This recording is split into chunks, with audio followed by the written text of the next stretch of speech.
Политиките кои ги креира владата, а се однесуваат на работниците во Македонија се погрешни. Приходите се ниски и мора веднаш да се зголемат, а нападите кон ССМ и раководството да запрат.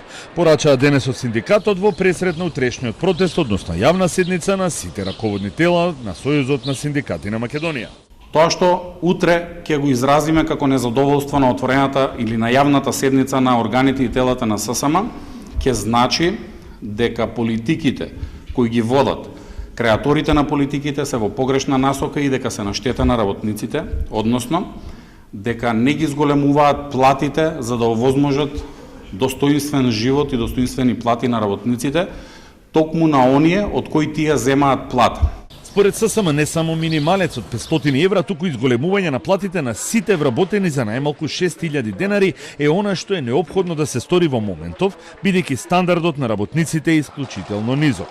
Председателот на ССМ ги повика сите избрани и именувани функционери да се откажат од своите плати и една година да работат за 500 евра и да го изгласаат минималецот за истиот износ. 380.000 работници во Македонија примаат плата под просечната плата.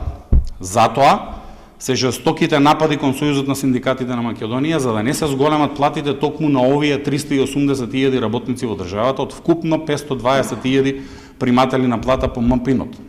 Трендафилов и пратеникот на ВМРО ДПМН Бране Петрушевски денес преку социјалните мрежи се испратија пораки дека не се пријатели и нема да бидат на иста страна.